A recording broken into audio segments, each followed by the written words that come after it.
guys, welcome back to Find Beauty Bible. This is my version of Vogue Beauty Secrets.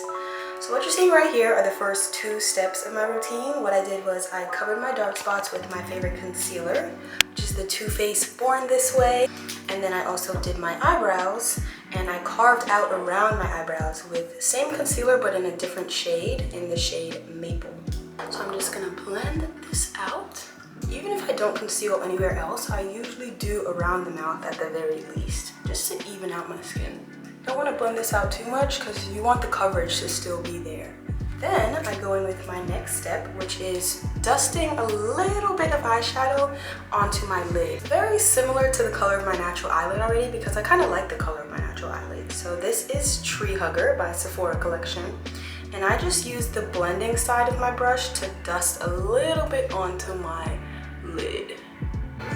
Don't tell my lash girl because you're not supposed to wear eyeshadow when you get lash extensions. Next, I'm going with the top tier foundation. This has the perfect coverage.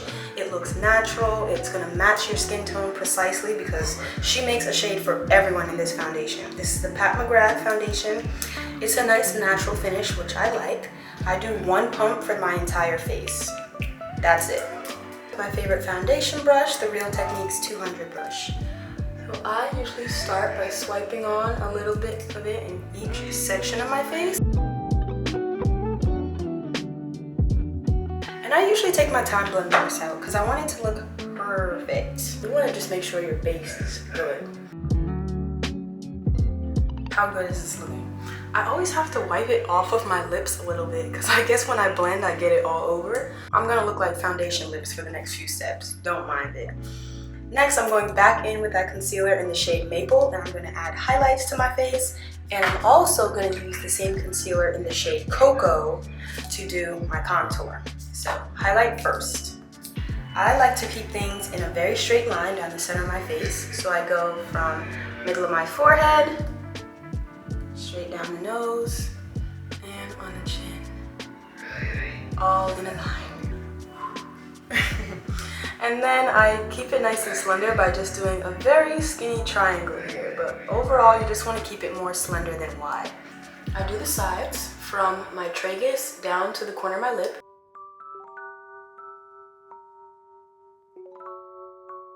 And adding highlight to this bottom part is going to make your cheekbone look like it's popped up even higher.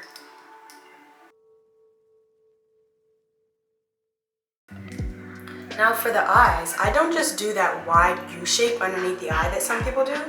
I actually do a little bit in the corners and then a slanted line at the outer corner of my eye, like this. And then in here, I like to keep it very slender and I kind of go down my face like that instead of a V shape.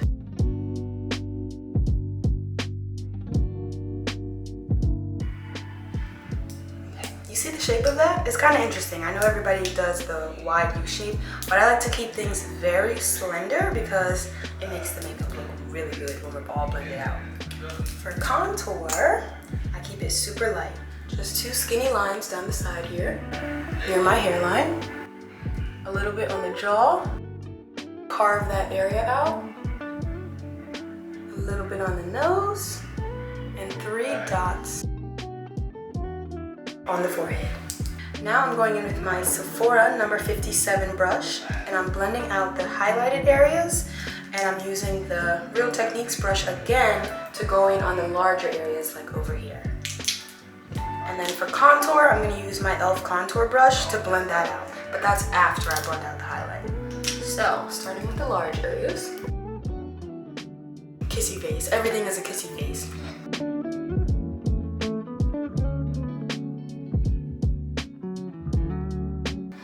And then in the corner of the eye, I'm keeping the concealer right where I applied it. Again, you don't want to spread it all over the face to the point where every single place that you applied foundation, you also have highlight. So keeping this nice and in its place. Also blending this center section. Once I blend out this side, then I just use whatever's on the brush to go in the center here. You don't want to have to add more because then it'll look like too much.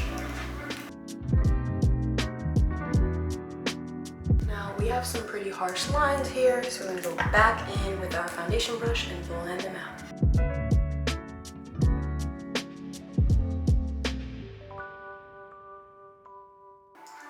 With whatever's left on the brush, we'll also blend out the nose.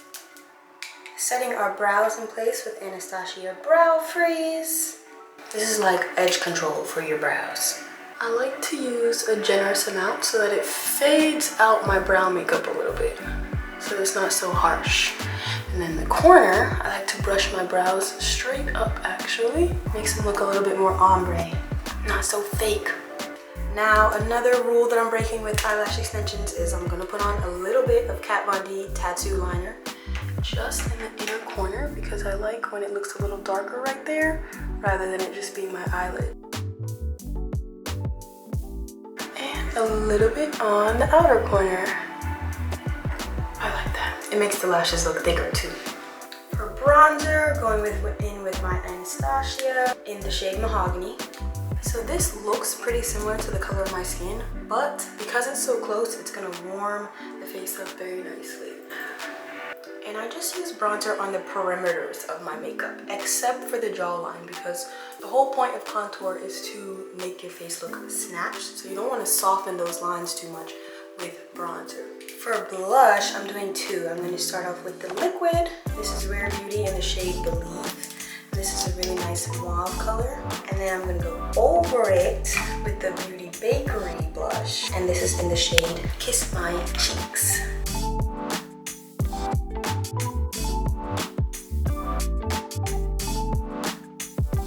Look how pretty that is. Top it off with this one. Then I'm going in with, this is actually an eyeliner from the beauty supply store. It's meant to be an eyeliner, which is why it's such a dark brown. But because of that, I love to put it around my lips because no brown lip liner is dark enough for the brown that I like. Sharpening it with one of my favorite sharpeners. This is one of the best beauty sharpeners you can buy. It's by Glossier, and it comes with a container at the bottom to catch the shavings. I've had it for like over a year and I've never even had to empty out this part. It's very large. I personally do not overline my lips because I think it looks crazy on me. I've seen it look good on other people though, just not me. So I go right where my lips are supposed to be. Now to make it look a little more fancy, I do darken the sides a bit, which gives the illusion of extra volume. Lip liner and blush are probably my favorite two finishing touches to a makeup because just those two steps makes it look so much more done up. Then I'm going in with this Glossier. I wear this pretty much every day. I'm not going to do a fancy lipstick today. This is Glossier Ultra Lip in the shade Vesper, which looks like a very dark burgundy, but put it on and then just rub your lips together a little bit. It's the perfect shade. Going in with the best setting spray, which is Charlotte Tilbury. I use this every video. Set that in place. We are almost done already. For the parts that are extra moist, I just dab a little bit with this dome-shaped brush that I have. And just like that, our makeup is completely finished. This is my full face, and I can get it done in about, most days, less than 15 minutes. Time to do my hair. So I'm using my Babyliss curling wand. This is the 1.5 inch size because I like when the barrel is super large so that it doesn't take me forever to do my entire head. I don't put it any higher than 350 degrees because that's all you need. You don't need anything higher than that for your hair. I split my hair into two sides. I don't like to make it difficult for myself. Some people will put it in like 6 different sections and that's too much. I split it in half, one side here, one side there. And the side that I'm not working on, I just fling to the back to get it out of my way. And now we're ready to start. Nothing too complicated. If you need to, you can use a claw clip or something to just get it completely out the way. But it's not necessary. If you did, it would just look a little something like this. Then I brush through the whole thing. Now when I'm curling, I actually start from these pieces here that are down closest to the face, and these you're gonna do last because the front pieces are like your finishing touch. So you start, I take pretty large chunks, so I'm actually gonna do this entire curl at one time. fling the rest to the back to get it out of my way. And I'm gonna curl them away from the face. I hold the curling one upside down so that when the curls fall, they fall in the correct direction. You just wrap it, hold it for a few seconds until you feel the hair get warm, and then you can drop it. You could hold it for a few seconds if you want, or you could just let it fall. If your hair is shorter, then it actually might take you longer because then you have to pay more attention to detail. But if your hair is a similar length to mine, contrary to what you would think, it's actually faster to curl because you don't have to make every single curl as perfect. But if you have a short haircut, then you know details are everything. You gotta make sure everything is set in place. Everybody always thinks that short hair is so easy to do, but it's not. I just keep it towards the end of the hair. I don't start all the way from the root because I don't want it to be too fluffy at the top. So I start the curl like halfway through. And then drop.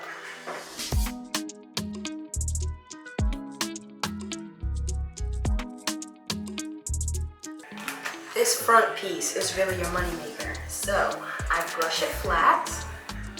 I also brush it from underneath to make sure it's really detangled. I'm not gonna put the iron too close to the very root of the hair because then these short hairs that are under here are all gonna start to stick up once it's done. So you wanna just sort of smooth that bottom part of the hair with your iron, but actually start the curl about right here, a few inches down. Smooth it. And I'm not putting the flat iron straight down or straight over. I'm putting it diagonal to my head. And that's the direction that you curl your front piece in. You see these short pieces in the front?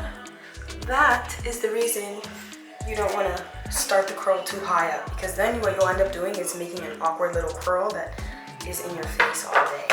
So you want to just sort of leave those front pieces straight however they need to be to lay right and behave. And start the curl at the bottom when the hair is long enough to actually hold the shape. Other side now. Down to the last curl. Smooth out the top. Then I take the wand, and since it's still hot, I literally just smooth out the very top of my hair. Since I didn't have time to straighten that part, I just smooth it out with the hot curling wand. Watch your hands. So that the top is nice and flat and the bottom is curled. Go through the bottom just a little bit. You don't want to completely undo everything. It'll undo on its own throughout the day. And that's it. They end up looking like this. And that is how I curl my hair.